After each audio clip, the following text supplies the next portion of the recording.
We need to be far, far more engaging. We are boring. Now, Thrive has come along, and I have to say, that has been really exciting. It's like the organization went from black and white to color within a couple of years, like the TV got turned on. But by and large, when you look at what we have done in terms of behavioral interventions and health education, we're pretty boring. Why should I be tested for colorectal cancer screening?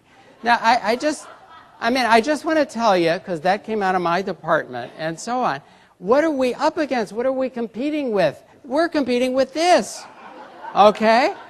Now, if I were doing one of those psychological studies where I could measure your eye tracking movements, my guess is you're probably more engaged by what's going on the right-hand side of the screen than the left-hand side of the screen.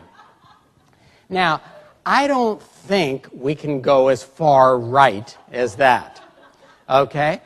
But couldn't we be a little more engaging and a little less boring?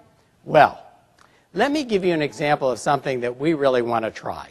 Maybe a little more lighthearted. I was asked to consult on the redesign of letters going out to patients from their physician to remind them to get their lab test results, you know, if they had high cholesterol or diabetes and so on.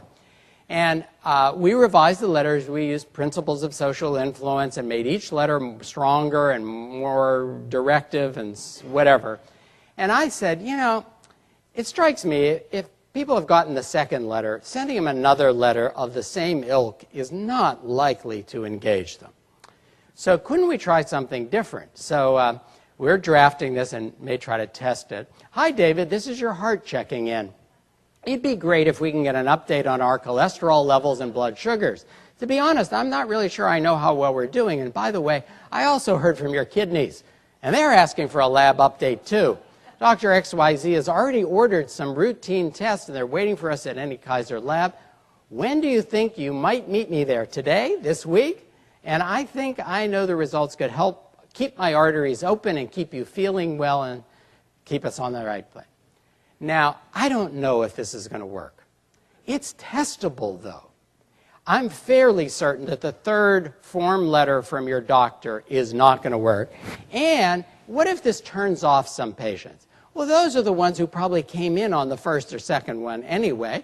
And if you can just not, we need to make this a little bit more fun. But the other thing is, this is actually a behaviorally designed intervention. What do I mean? Well, there are principles of influence like the ones Cialdini has done, and this uses the authority principle because it is signed by their doctor.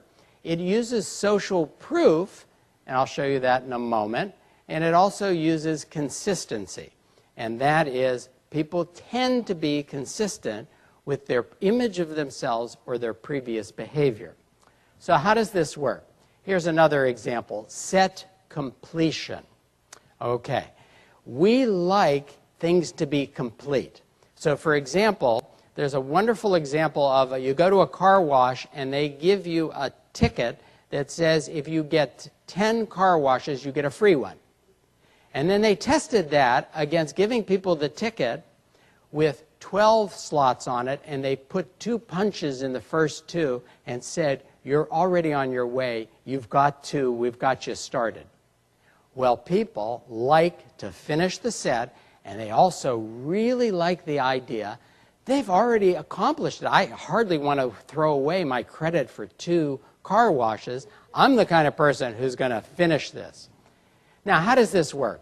So, for example, what if we're sending out a reminder to patients who are unmotivated, right, to get preventive screening? Congratulations on getting your mammogram and your pap smear. You have only 2 gaps remaining to complete your preventive care. Check, check. Oh, colorectal flu.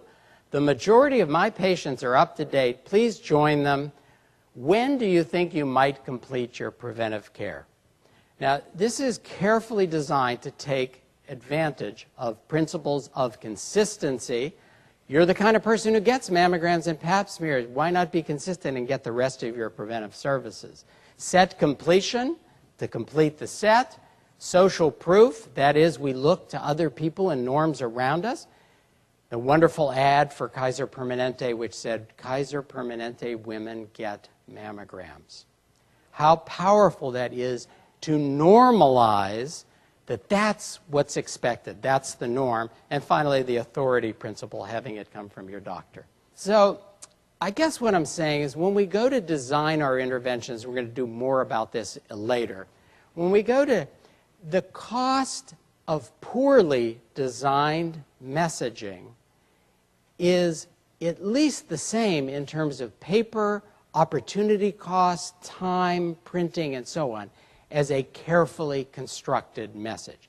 And in fact, a poorly constructed message will often discourage behavior and not get people to do some of the things that we want.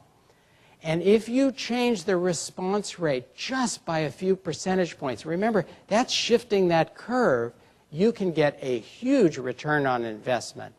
And so we need to try these small tests of change, iterate on them, change them, learn from them as we go ahead.